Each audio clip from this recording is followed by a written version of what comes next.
সুদীপ্তদা, নির্মলদা যে কথা বললেন, তাহলে বঙ্গ বিজেপি যে লাইন নিয়েছে, শ্রমিক ভট্টাচার্যের লাইন, সেটা আসলে বিজেপিকে খুব সুবিধা করে দেবে না। কারণ তাদের যে ঘোষিত নীতি, সেখান থেকে সরে এসে কোথাও একটা ছদ্ম পরিচয় সামনে তুলে ধরার চেষ্টা হচ্ছে, সেটা আদতেই তাদের খুব একটা সুবিধা করে দেবে না বলেই মনে হয়। পশ্চিমবঙ্গ খুব কৌশলগতভাবে খুব মানে বিজেপি চেষ্টা করছে দীর্ঘদিন ধরে দখল করার। যেমন ঠিক নির্মল এটা ঠিক বললো যে বিহার দখল করতে না পারাটা বিজেপির কাছে একটা লজ্জা, তেমনি পশ্চিমবঙ্গকেও দাঁত ফোটাতে না পারাও বিজেপির পক্ষে একটা বড় দুঃখের কারণ বা বড় ব্যথার কারণ। তার কারণ পশ্চিমবঙ্গের রাজনীতিটা সম্পূর্ণভাবে বিজেপির রাজনীতির একেবারে বিপরীত। দেশে যদি দুটো প্রদেশের রাজনীতি থাকে, যার রাজনীতি শাসক দলের রাজনীতি বিজেপি সম্পূর্ণ বিপরীত, একটা হচ্ছে পশ্চিমবঙ্গ, একটা হচ্ছে তামিলনাড়ু। অন্য কোনো রাজ্য কিন্তু নয়, পাঞ্জাব নয়, কেরল নয়, যদিও সেখানে তো বিজেপির শাসন। এই দুটো রাজ্যের রাজনীতির মূল জিনিসটা কোর জিনিসটা বিজেপির রাজনীতি সম্পূর্ণ বিপরীত। এটা বিজেপির খুব দুঃখের কারণ। ক্যালকুলেটেড হয়েই প্রধানমন্ত্রী আসছেন, আলিপুরদুয়ারে এসেছিলেন, এবারে জঙ্গলমহল সংলগ্ন একটা জায়গায় এসছেন। সরকারি প্রকল্প অনেকগুলো ছিল বলে দুর্গাপুরে করেছে। আর এই যে অন্য সবাই সঙ্গে আসো, এই আহ্বানটা যেটা শ্রমিক ভট্টাচার্য দিয়েছেন এবং যেটাকে এক্সটেন্ড করতে প্রধানমন্ত্রী সেটা বলবেন বলে শ্রমিক বললেন, প্রধানমন্ত্রী অবশ্য ঠিক ওই ভাষায় বলেননি, সেটার জন্য সেই বিষয়ে আমার বক্তব্য প্রতিষ্ঠা করার জন্য আমি একটা স্লাইড দেখাতে চাই। মানে আমরা আগে ব্যবহার করেছি, আমি আরেকবার একটু ব্যবহার করতে চাই। এই স্লাইডটাতে আমরা দেখাবো যে পশ্চিমবঙ্গে গত 4টে নির্বাচনে বিজেপির ভোট কিভাবে এসেছে। 4টে নির্বাচনের মধ্যে আমরা 16 সাল থেকে ধরছি। 16 সালে বিধানসভা হয়েছিল, 19 সালে লোকসভা হয়েছিল, 21 সালে আবার বিধানসভা হয়েছিল, 24-এ লোকসভা হয়েছিল। বিজেপি ভোটের হারগুলো এখানে দেওয়া আছে, তোমরা দেখতে পাচ্ছ, দর্শকরা দেখতে পাচ্ছেন। 16 সালের বিধানসভা ছিল 10.63%, 19-এর লোকসভা সেটা বেড়ে হলো 40, বিধানসভায় 38.15, 38.73, লোকসভা 24-এ। মানে যেটা 16 সালে 10 ছিল, সেটা তারপরে 3টে নির্বাচনে 38 এবং 40 এরকম জায়গায় গেল। আর ওই 16 সালে বাম কংগ্রেসের ভোটটা ছিল 39.16%। এখন বাম কংগ্রেসে ভোট গিয়ে দাঁড়িয়েছে 6-7% কাছাকাছি, ও প্রতি নির্বাচনে একটু করে কমছে।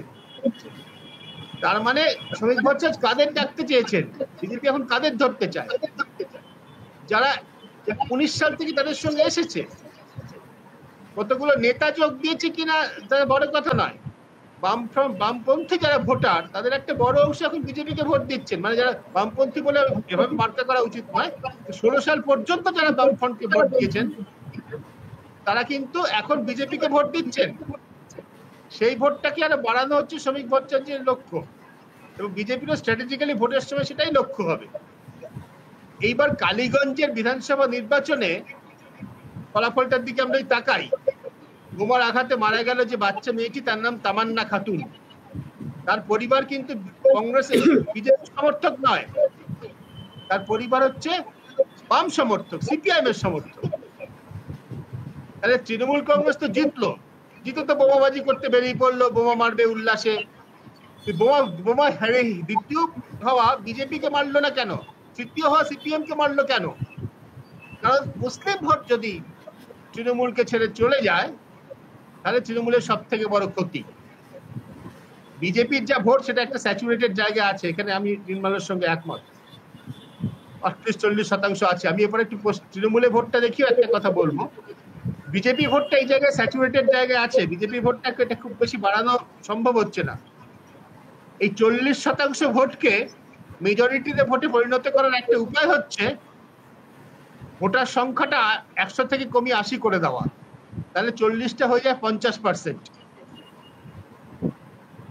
বিরোধীদের যেটা অভিযোগ, যার মধ্যে কিছু সারবত্তা আছে কোন জায়গায়, সেটা করার চেষ্টা হতে পারে।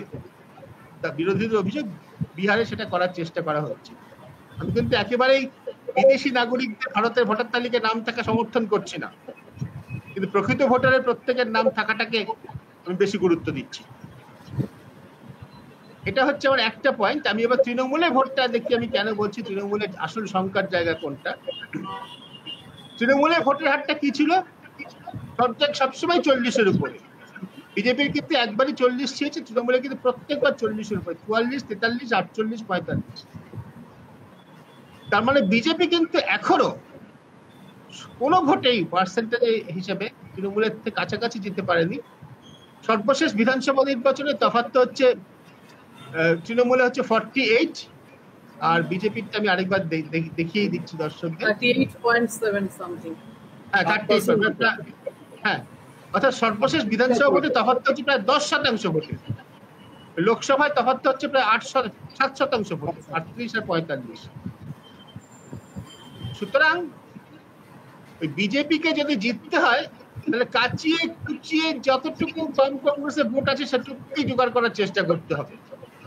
তৃণমূলকেও যদি নিজের দুর্গ অক্ষুণ্ণ রাখতে হয় তাহলে কোনোভাবেই একটা তামান্না খাতুনের পরিবারও যাতে তৃণমূল ছাড়া অন্য কাউকে ভোট না দেয় সেটা তাদের নিশ্চিত করতে হবে। এইটা নিশ্চিত করার ওদের উপায় হচ্ছে ওই বোমাবাজি, ভোটার তালিকা যতদূর সম্ভব নিজেদের মতো করে ম্যানিপুলেট করার চেষ্টা করা, একটা কেন্দ্রের শাসক দল একটা রাজ্যের শাসক দল উভয় চেষ্টা করে। এই পথে লড়াইটা চলবে বলে আমার ধারণা পশ্চিমবঙ্গে 2026 পর্যন্ত বিধানসভা নির্বাচনে।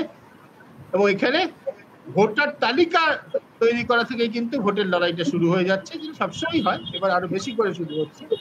সেই জন্য এই স্পেশাল ইন্টেন্সিভ রিভিশন যেটা বিহারে হতে যাচ্ছে, পশ্চিমবঙ্গে যখন হবে বা ঘোষণা করা হবে, আমার ধারণা রাজ্য জুড়ে ব্যাপক অশান্তি হওয়ার সম্ভাবনা থাকে।